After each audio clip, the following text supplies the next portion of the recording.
Well, hello, Dolly. On June 22, 2005, a car crept through an alley off Westwood Boulevard in West Los Angeles. The time was shortly after midnight on a Wednesday. Not a lot of people would be out. The driver slowed to a stop. Then someone got out and pulled an inebriated Kenneth McDavid from the car and laid him in the alley. With a blood alcohol count of 0.08% combined with the influence of a few prescription painkillers and sleeping pills, McDavid wasn't in any condition to be walking. The car backed up, and then the driver slowly ran over McDavid as if to inflict the greatest possible injury. In fact, the car was going so slow that McDavid's glasses remained on his head, splattered with grease. An autopsy report would later reveal that he had a flattened chest with 3 broken ribs, a fractured spine, and abrasions consistent with being dragged several feet. A tire imprint was left on his jeans. McDavid was listed on the coroner's report as transient. No witnesses were located, so the case became just another tragic hit and run. The investigating officer from Los Angeles Police Department's traffic division had little to go on, and the case languished for about 7 months. Until one morning he was in the squad room and mentioned to another officer how unusual it was to have 2 women ask for the police report on a transient hit and run, who weren't even related to the victim. Another investigator overheard the conversation and interjected, "I had a case like that 6 years ago." As the second detective told it, sometime in the early morning hours of November 8, 1999, an elderly man drew his last breath in an alley near West Hollywood. Someone had run him over with a car and left the scene without stopping. The victim was homeless and carried no identification, so it seemed like just another tragic accident for a John Doe in the City of Angels. Eventually, the man was identified as Paul Vados, 73, but no leads were forthcoming on his death. The 2 detectives quickly compared notes and were astounded to discover that the same 2 women had claimed both bodies. The detectives could not find any proof that the women were indeed related to the decedents. It was somewhat unusual that 2 elderly ladies, unrelated to the victim, were coming in and making requests for police reports, attempting to gain custody of the body, and claiming there was no one else in the world who cared about this poor soul. LAPD Detective Dennis Kilcoyne later told the Los Angeles Times. The women, Olga Rutterschmidt, 73, of Hollywood, and Helen Golay, 75, of Santa Monica, were longtime friends. Further investigation revealed that the women had taken out more than a dozen life insurance policies on the 2 men and, after they had died, filed claims worth more than $4 million. So far, the insurance companies paid out $2.2 million. A few companies suspected the women of murder and balked at paying. The women promptly began legal proceedings to collect. Rutterschmidt and Golay may have had a motive for killing the men, but finding proof of murder was something else. The next step was to look at Rutterschmidt and Golay. Both unmarried, they seemed to enjoy getting dressed up and going places where men were plentiful, health clubs, churches, and nights on the town. Golay was a real estate broker, owned several pieces of property, and lived in a house worth $1.5 million. She drove a Mercedes SUV and kept up her looks with plastic surgery. Rutterschmidt was significantly less well off, living in a small apartment, driving a Honda Civic, and having no apparent source of income, other than as a scout for Golay's real estate ventures. It's not clear how they met, although their friendship apparently went back many years. And they were something to look at. With bleached blonde hair, loads of eyeliner and bright lipstick and flashy clothes, the women were a poor man's version of the Gabor sisters. So it seems strange that this pair would go out of their way to gain the trust of homeless men, then put them up in low-rent apartments, help them with errands, and give financial advice. In exchange, the men signed life insurance policies, naming the women as beneficiaries. Suspiciously, the men died after 2 years of living under this arrangement. Under California law, it's extremely difficult for insurance companies to contest life insurance policy benefits after a 2-year period. After both men died, the women filed claims as the only next of kin. In Vados's case, he did have a living relative, a daughter named Stella who had been estranged from her father for several years. When she learned of his death, she fought an uphill battle to get the remains moved to a family plot and to collect some of the life insurance money. Detectives were certain that the women committed both murders. They began to follow Rutterschmidt and Golay as they went about their daily lives. Then, one day, Investigators observed another victim apparently being groomed for murder. Detectives watched as Rutterschmidt pulled her car up to a curb and began talking to an elderly man who was out for a walk. The pair had apparently met before, and the man got into her car. They drove to a bank and went inside.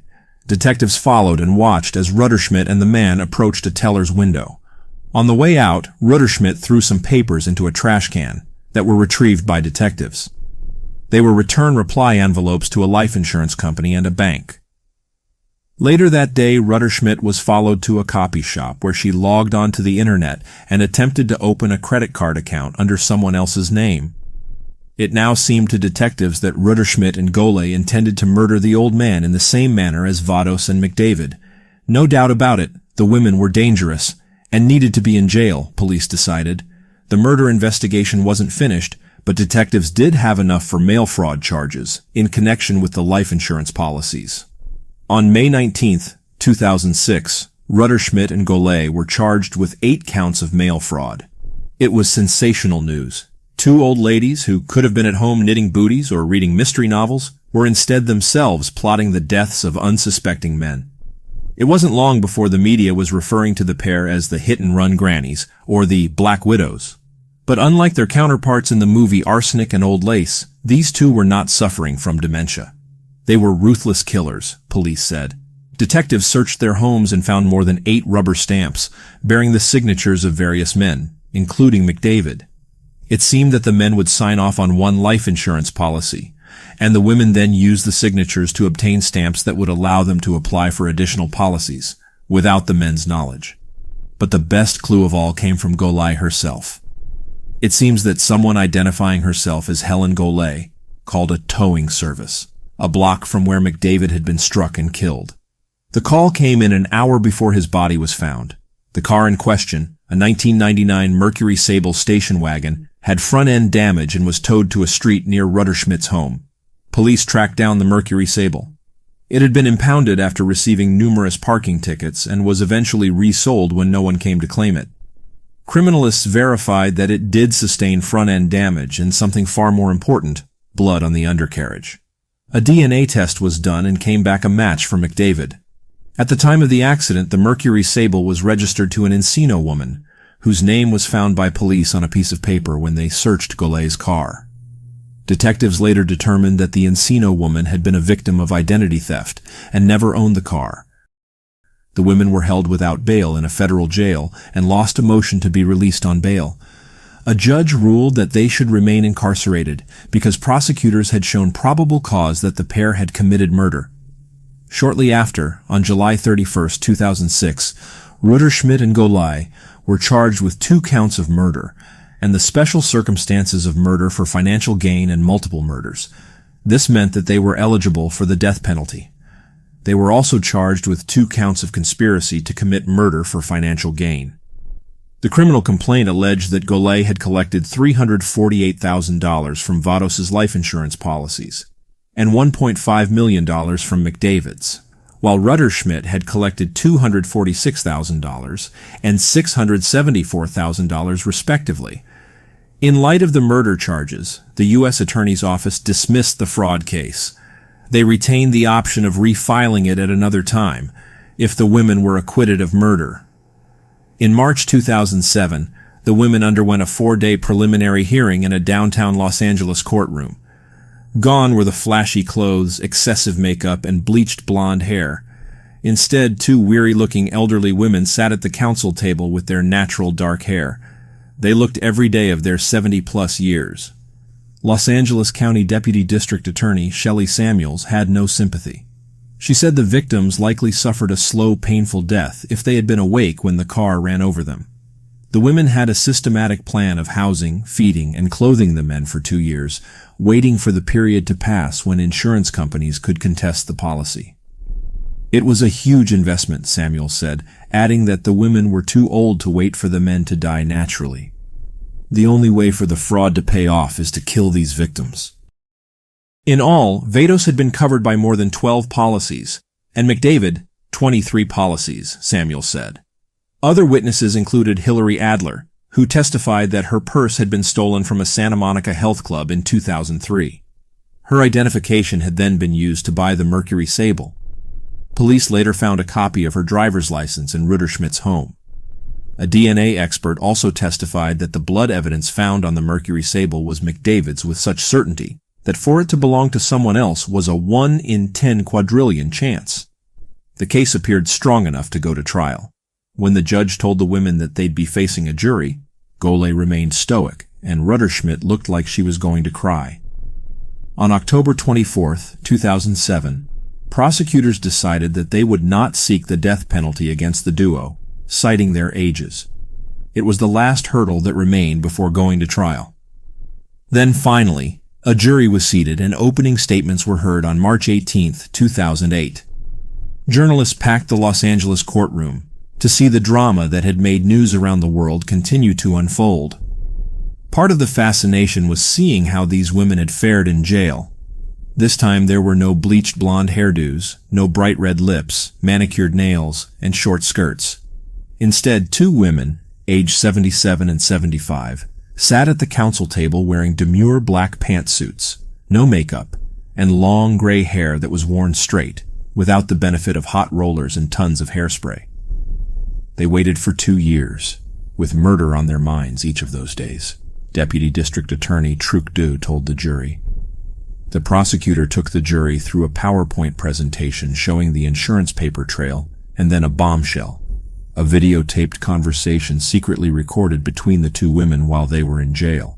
The pair argued over their predicament, with Rutterschmidt complaining that Golay had caused the situation by taking out too many insurance policies. Golay and Rutterschmidt were found guilty in Los Angeles, California in April 2008.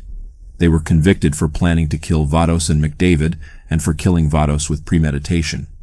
Golay was also found guilty of intentionally killing McDavid. The trial took about a week to finish because one juror had to leave and be replaced by another person. The original group of jurors couldn't agree on the last two charges against Rutterschmidt.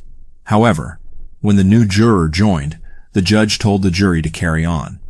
Both women were given back-to-back life sentences in a California state prison, and they won't have the chance to get out on parole.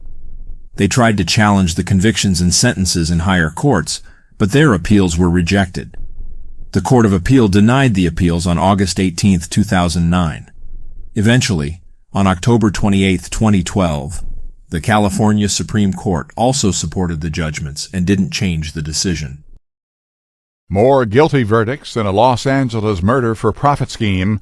A jury convicted 75-year-old Olga Rutterschmidt of 2 more counts in a scheme to kill 2 homeless men and cash in on insurance payouts. Well, I think it just goes to show that you can never tell.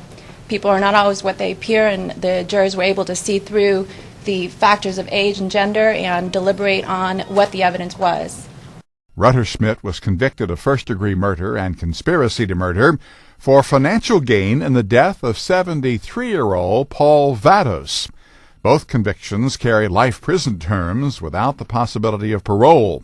Last week, Rutterschmidt was convicted of murder and conspiracy in the death of 50-year-old Kenneth McDavid. Her co-defendant, 77-year-old Helen Golay, was also convicted of both murders last week. Prosecutors say they were able to show that the two women were motivated by greed. They didn't need it, but they wanted it. Motive absolutely was greed. Rutterschmidt's defense attorney said he'll begin working on a motion for a new trial, but had no other comment. Prosecutors chose not to seek the death penalty. It does point out the fact that people can be victimized, and it doesn't have to be somebody who readily, apparently has money. It can be people that don't have money. That people are out there trying to figure out a way to make money off of any type of victims. Rutterschmidt will be sentenced in July. Sentencing for Golay has been set for June 24th. Ross Simpson, The Associated Press.